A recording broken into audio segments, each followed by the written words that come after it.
You went into the postseason, gotten closer and closer, it feels like, to the Super Bowl. What does it feel like? We're joined now by Dak Prescott, Dallas Cowboy quarterback, to be here in Atlanta, sitting around watching these two teams play.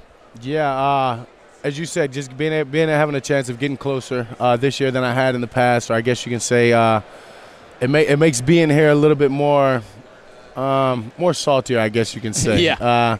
Not that excited in the past. Oh, it's cool. It's this activity. It's ready to roll. Nothing but great things. It is. And the Super Bowl deserves that. The week deserves that. But when you know you're as close as you were, the team that you had, the players that you had, you don't know how often you get those chances and you get that right group of guys that's going to make that right push. So to be sitting here and not playing in this game this year, particularly with the team and the guys we had, doesn't feel good.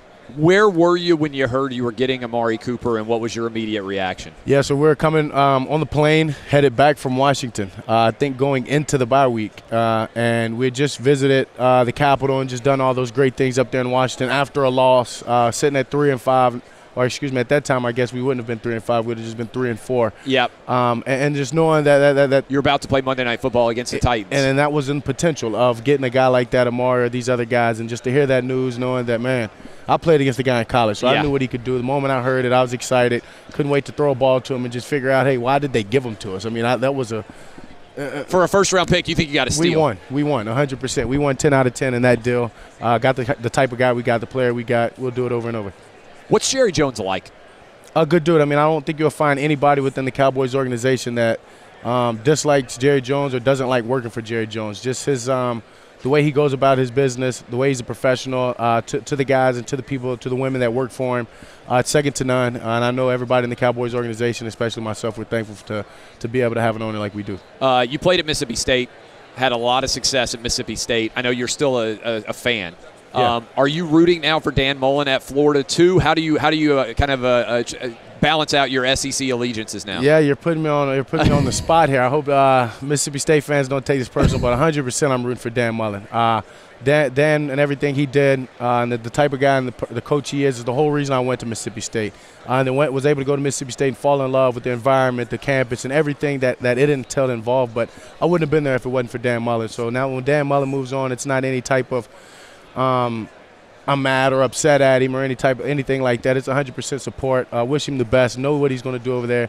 Can't wait to see him turn that program around. And he's excited for him. What do you think your life would be like if Dan Mullen hadn't recruited you to Starkville? Yeah, actually, I'm not sure at all. I know for a fact I wouldn't be the player I am today. Even being recruited and having offers from LSU, TCU, something that drew me into Mississippi State and into Dan Mullen was just his genuineness and his realness. One of the things I'll never forget, and the whole reason I went, is Dan Mullen said, I'll put you on the field when you're ready to play. You have other teams at that time saying, oh, you're going to play as a freshman, you're going to do this, you're going to do that.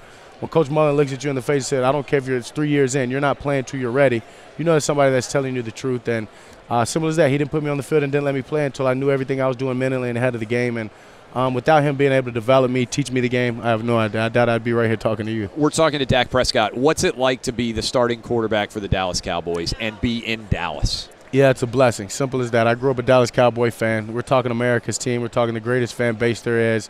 You go anywhere in the country or anywhere in the world, somebody's going to know Dallas Cowboys. You're going to see a star. So, I mean, I'm so thankful and blessed to have the platform. Simple as that, the platform to be able to reach out in the fact and tell my story and just to be able to have that impact on people is a blessing in itself. But when you play for the best team there is, the best fan base, a great organization like we do, I'm just thankful. Who are you here with today at the Super Bowl? Yeah, I mean, I'm here with my agents. For the most part, one of my best friends, Jacoby, just came down, as I said, just to enjoy all of this radio row. Wish I was playing, but it's all good. That'll happen in a couple years. How long does it take to get over a playoff loss? So I know it's tough to lose in the NFL period, but you got to be able to put it behind you because you have a week. But when your season comes to a close, you're sitting there in the Coliseum, ton of Cowboys fans there, and it's over. How long does it take to be like, man, this campaign, this season is finished? How long does that pain last? I mean, that pain's going to last. I mean, I think it honestly is going to last until at least to the game. This game's over with, because you're that close to playing in this game, to having that chance. As I talk about the team we had, the men that we had, it doesn't sit easy, and so it's going to at least last until the Super Bowl and probably a week or so after that. But for me, it's not really until I dive back into next season and I get going, getting my body, getting everything mentally and physically, spiritually right to go next season is when I'm just like, hey, that happened. It's over with. I learned. Do you have a rooting interest at all? The Cowboys get eliminated from the playoffs. Is there anybody you were rooting for, quarterbacks, any players? Is there a team? Do you care who wins between the Rams and the Patriots from your perspective?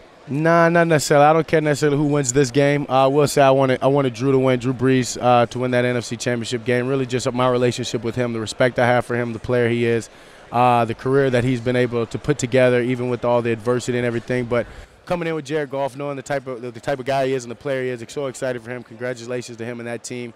So, I mean, I really don't care, but I'm going to tell you one thing. I'm not going against Tom Brady. The guy that's played in this game more than anybody, has a chance to go win more than anybody. I'm not betting against him. Tony Romo's calling this game. What's your relationship like now with Tony Romo? Yeah, Tony's great. Me and Tony, I give him all the credit in the world, obviously, for that situation and everything that went down and just how hard that could have been on him.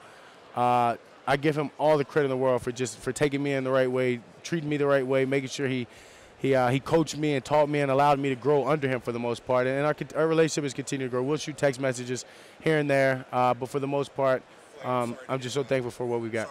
You grew up in Louisiana. Drew Brees, the way that the Saints lost. One, what has Drew Brees meant for the state of Louisiana? Two, can you imagine losing on a call that was missed that badly? Yeah, I could not imagine that. Get almost chills when you say that. To think that, to put myself in that position, feel sickening, obviously, for the league. Just, I mean, everybody knows what's happened. Everybody knows what it wasn't right or whatever it is. But just to be the Saints, those guys, yeah, I mean, I couldn't imagine. Just knowing Drew, knowing how great of a year he had, for it all to come down to there. I mean, that's a chip shot. It's a game-winning field goal that was taken away, and now they're not playing in this game anymore, and I couldn't imagine it. Cole Beasley tweeted that he wasn't targeted enough. Have you talked to Cole since then?